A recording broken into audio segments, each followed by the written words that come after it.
अगर स्रोत से ही आपका कनेक्शन टूट जाए तो क्या आप अस्त व्यस्त नहीं हो जाएंगे? आप जितना ज्यादा इसके संपर्क में रहें उतना ही अच्छा है। बस इतना ही करना है। आप देखेंगे कि इससे बहुत बड़ा फर्क पड़ेगा। सिस्टम फिर से व्यवस्थित हो जाएगा। आपकी पुरानी बीमारियों का 80% हिस्सा गायब हो सकता है सिर्फ इसलिए। अस्तित्व में भौतिक स्तर पर जो चीज आपके सबसे करीब है वो है आपका शरीर। और ये शरीर इस धरती का बस एक छोटा सा टुकड़ा है। आप इसी पृथ्वी की एक उपज हैं। अभी आप एक ऐसी उपज हैं जो चारों ओर उछल कूद रही है। कुछ समय बाद आप मिट्टी का छोटा सा ढेर बन जाएंगे। आप अपने बारे में बहुत सी काल्पनिक चीजों पर विश्वास कर सकते हैं, लेकिन वो सच्चाई नहीं है। ये बुनियादी बात कि हम जिस धरती पर बैठे हैं उसी का बस एक छोटा सा हिस्सा है, हम भूल जाते हैं, अक्सर तब तक जब तक कि हमें दफनाया नहीं जाता। अगर आप समझदारी से जीना चाहते हैं तो आपको उस जमीन के संपर्क में रहना चाहिए जिस पर आप रहते हैं। आज क्योंकि हमने कुछ तरीकों से यह संपर्क खो दिया है, इसलिए जीवन अस्त व्यस्त हो गया है। अस्त व्यस्त होने की वजह से बीमारी, कमजोरी और आखिरकार पूरे सिस्टम में ही अस्थिरता आ सकती है। मैं आपको अपना एक अनुभव जरूर बताना चाहूंगा। हमारे भारत के योग केंद्र में एक योग अस्पताल था। हम इसे यौगिक अस्पताल कहते थे। हम नहीं चाहते थे कि ये अस्पताल ज्यादा बढ़े, क्योंकि हम फुल टाइम अस्पताल नहीं बनना चाहते हैं। हम एक आध्यात्मिक केंद्र हैं, इसलिए हम अस्पताल को कम महत्व दे रहे हैं। एक बार जब मैं यहाँ आया, मैंने कुछ अमेरिकी डॉक्टरों से बात की। उनको इस अस्पताल में रुचि थी और वो भारत आए। वो यहाँ आकर 3 दिन रुके और 3 दिन के बाद एक स्वयंसेवक ने मुझे बताया कि सारे अमेरिकी डॉक्टर नाराज हैं और वो वापस जाना चाहते हैं। मैंने पूछा क्या हुआ? उन्होंने बताया बेहतर है आप उनसे खुद ही मिल लें, क्योंकि वो काफी नाराज हैं। मैंने कहा ठीक है, और मैं उनसे मिलने गया। उनसे मिलकर मैंने पूछा कि परेशानी क्या है। वो बोले आपने कहा था यहाँ अस्पताल है। अस्पताल कहाँ है? यहाँ तो कोई अस्पताल नहीं। मैंने कहा फिलहाल अस्पताल में करीब 60 मरीज हैं।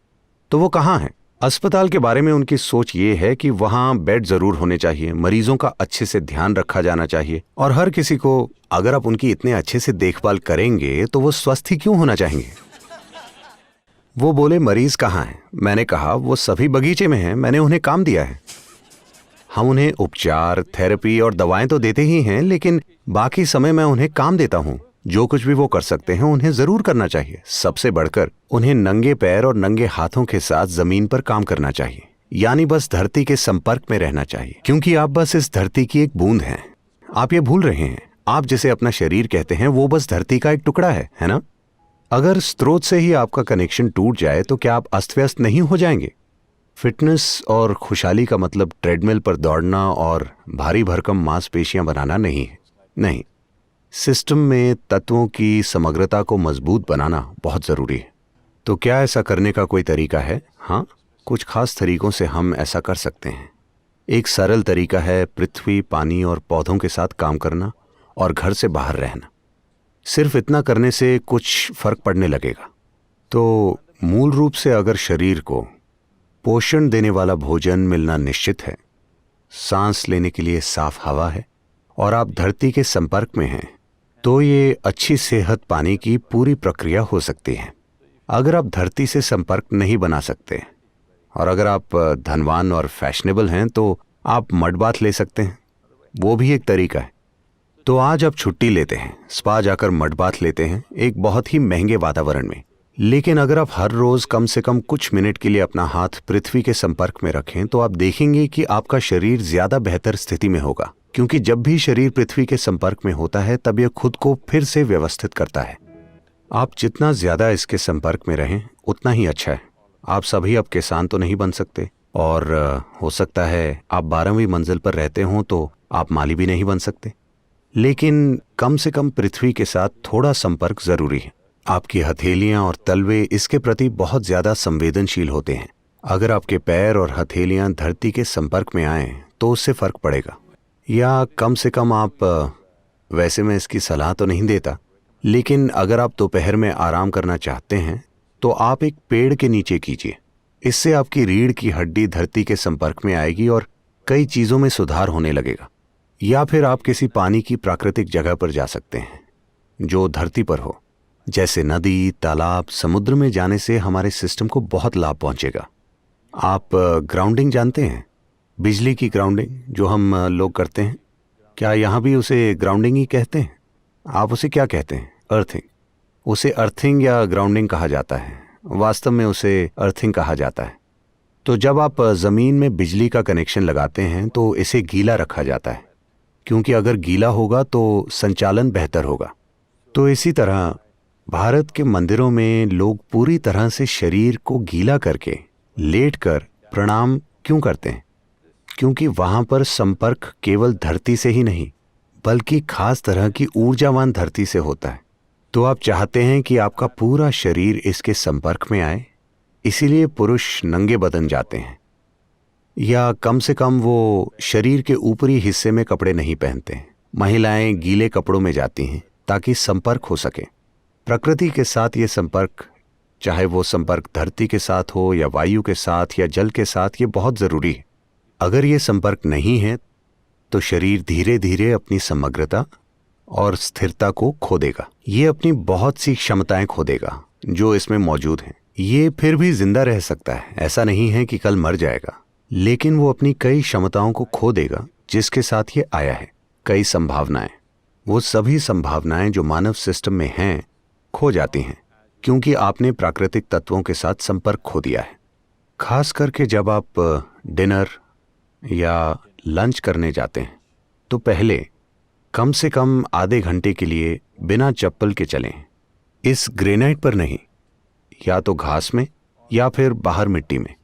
आप देखेंगे कि शरीर के धरती से संपर्क में होने के बाद जब आप खाना खाते हैं तो शरीर उसको बहुत अलग तरीके से लेता है। पाचन क्रिया तो वैसे भी होगी ही, लेकिन आप अपने सिस्टम में कितना जोड़ पाते हैं ये इस पर निर्भर करता है कि आप पृथ्वी के साथ कितने तालमेल में हैं। तो अगर आधा घंटा भी आप बिना जूते या चप्पल के चलें और शरीर पृथ्वी के संपर्क में रहें तो आप देखेंगे आपके तत्वों के व्यवहार में समग्रता अभी से थोड़ी ज्यादा हो जाएगी। नंगे पैर चलना और खेलना वाकई लोकप्रिय हो रहे हैं। योग विज्ञान ने हमेशा इसकी सलाह दी है और अब विज्ञान भी यही बोल रहा है। विशेष रूप से बच्चों के लिए ये न सिर्फ उन्हें बेहतर संतुलन देता है, बल्कि ये उनकी दिमागी क्षमताओं को विकसित करने में भी मदद करता है। पैरों की नसें संवेदनशील होती हैं। जब पैर जमीन के संपर्क में आते हैं तो बच्चों में पर्यावरण की बेहतर समझ विकसित होती है और साथ ही वे अपने शरीर के प्रति ज्यादा जागरूक बनते हैं। पैदल चलने को ज्यादा स्फूर्ति, ज्यादा मजबूत टांग की मांसपेशियों और चोट पहुंचने की कम संभावना से भी जोड़ा गया है। पृथ्वी के संपर्क में होने के कई और भी पहलू हैं। आश्रम में मैं हमेशा लोगों से कहता हूं, आप चाहे जो भी काम करते हो, कम से कम दिन में 1 घंटा अपनी उंगलियां जरूर धरती में डालें। आप कहीं किसी बगीचे में जाकर कुछ कीजिए, आपके हाथों पर मिट्टी लगनी चाहिए। ये आप में प्राकृतिक रूप से एक शारीरिक स्मृति का निर्माण करेगा, एक शारीरिक स्मृति कि आप नश्वर हैं। हर दिन अगर आप धरती में अपने हाथ डालते हैं तो आपका शरीर यह जान जाएगा कि वो हमेशा नहीं रहेगा, क्योंकि शरीर की अपनी याददाश्त है। शरीर की याददाश्त मानसिक याददाश्त से कहीं ज्यादा महत्वपूर्ण है। फिलहाल जो याददाश्त आपके शरीर में है वो आपके मन की याददाश्त से कहीं ज्यादा आप पर हावी है। अगर आप पृथ्वी के संपर्क में हैं तो ये शारीरिक रूप से कोशिकाओं के स्तर पर, तत्वों के स्तर पर आपको लगातार याद दिलाता रहेगा कि आप नश्वर हैं। अगर आप धरती के पास हैं तो देखिए, नश्वरता की याद आध्यात्मिक प्रक्रिया का सबसे महत्वपूर्ण पहलू है। आप शरीर से परे कुछ क्यों जानना चाहेंगे? सिर्फ इसलिए क्योंकि आप जानते हैं कि ये एक दिन खत्म हो जाएगा, है ना? मान लीजिए अगर आपका शरीर अमर होता तो कौन बैठकर ध्यान करता? अगर ये खुद अमर होता तो कौन इसके परे कुछ जानने की कोशिश करता? क्योंकि चाहे आप सचेत रूप से जागरूक ना हो, तब भी कहीं गहराई में आप जानते हैं कि आपकी एक्सपायरी डेट है। आप इसे थोड़ा खींचने की कोशिश कर रहे हैं, लेकिन आप जानते हैं आपकी एक्सपायरी डेट है। इसीलिए जानने की गहरी इच्छा है ना? तो आपकी नश्वरता ही आध्यात्मिक प्रक्रिया का आधार है। अगर आपको याद दिलाया जाए कि आप नश्वर हैं तो प्राकृतिक रूप से ही आप जानना चाहेंगे। भारत में विभिन्न परंपराएं, प्रथाएं हैं कि अनुभव के आधार पर पृथ्वी से कैसे जुड़ा जाए। कई सारी परंपराएं। बस जमीन पर पालती लगाकर बैठना शरीर को किसी तरह से याद दिलाता है। ये शरीर को याद दिलाता है कि वो भी बस यही है, जैसे ही शरीर धरती के संपर्क में आता है वो जान जाता है कि वो यही है। आप में से वो लोग जिनका शरीर बहुत ज्यादा अस्थिर है, यानी आप बहुत जल्दी बीमार पड़ते हैं और बार बार ऐसा होता है, अगर आप बस अपने पलंग को छोड़कर जमीन पर सोने लगें तो आप देखेंगे कि इससे बहुत फर्क पड़ेगा। बस इतना ही करना है। अभी आप शायद 18 इंच दूर हैं, बस 18 इंच पास आ जाइए, आप देखेंगे कि इससे बहुत बड़ा फर्क पड़ेगा। सिस्टम फिर से व्यवस्थित हो जाएगा।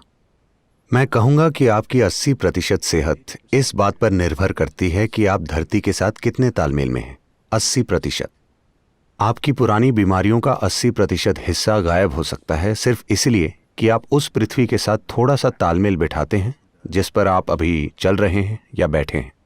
आप एक आसान अभ्यास जो आप सभी शुरू कर सकते हैं वो है भूत शुद्धि, अगर आपके पास इसे करने के लिए समय और जरूरी फोकस हो तो। भूत शुद्धि का मतलब है, भूत मतलब पंचभूत या 5 तत्व, शुद्धि मतलब उनकी सफाई करना, चाहे वो आपका भौतिक शरीर हो या सृष्टि का बड़ा शरीर। ये दोनों मुख्य रूप से 5 तत्व पृथ्वी, जल, अग्नि, वायु और आकाश से बने हैं। जिसे आप मैं कहते हैं वो बस इन्हीं 5 तत्वों की शरारत है। अगर आप जानते हैं कि इन 5 तत्वों को ठीक से कैसे व्यवस्थित करें, अगर आप जानते हैं कि इन 5 तत्वों को अपने भीतर कैसे रखें, तो फिर जीवन में कुछ और करने की जरूरत नहीं है। सेहत, खुशहाली, बोध, ज्ञान, सब कुछ, आत्मज्ञान भी। यदि आप बस ये जान जाएं कि इन 5 तत्वों को ठीक से कैसे रखा जाए तो बाकी सब खुद ही संभल जाएगा। ये तत्वों का खेल एकदम अलग तरह से होता है जब ये पृथ्वी के संपर्क में होता है। हर बार मैं ये सुनता हूं, विशेष रूप से जब मैं अमेरिका में होता हूं, मैं अब तक इसे स्वीकार नहीं पाया हूं कि लोग धरती को धूल या गंदगी कहते हैं। हो सकता हो कि ये पृथ्वी के लिए एक दूसरा शब्द हो, लेकिन हमारे दिमाग में धूल या गंदगी का मतलब, आपके लिए धूल का क्या मतलब है? कचरा है ना? धूल कचरा ही है कि नहीं? अमेरिका में भी धूल को कचरा ही कहते हैं ना? क्या कहते हैं? ऐसी चीज जिसे आप नहीं चाहते हैं, मतलब कचरा। जो आप नहीं चाहते हैं वो कचरा ही तो है। लेकिन यहां हम पृथ्वी को ताई मन, धरती मां कहते हैं। ऐसा क्यों है कि हमारे अंदर उन सभी चीजों के प्रति आदर का भाव नहीं है जो हमारे जीवन को बनाने में और चलाने में हर पल योगदान देती हैं? आप बस उनसे अलग तरह का बर्ताव कीजिए, अचानक से वो आपके अंदर अलग बर्ताव करने लगेंगी। अगर आप 3 दिनों तक पानी ना पिएं तो फिर भगवान भी आ जाएं तो आप उनसे पानी ही मांगेंगे। अगर हम आपका नाक 3 मिनट तक बंद कर दें तो फिर आपको भगवान नहीं चाहिए, आपको हवा चाहिए सांस के लिए, वो भी ताजी, है ना? एक सरल काम सभी कर सकते हैं कि वो हवा जिसमें वो सांस लेते हैं, वो पानी जो वो पीते हैं, वो खाना जो वो खाते हैं, वो पृथ्वी जिस पर वो चलते हैं और जो आकाश हमें थामे हुए है, दिन में 5 बार। अगर आप बहुत ज्यादा व्यस्त हैं तो कम से कम दिन में 3 बार सचेत होकर इनके लिए श्रद्धा का भाव लाएं। ये बहुत ही आम बात है कि आपको बताया जाता है मातृ प्रेम, पितृ प्रेम, ये वो, पर पृथ्वी प्रेम, उस ग्रह के लिए जिस पर आप चलते हैं, क्योंकि ये आपसे अलग नहीं है।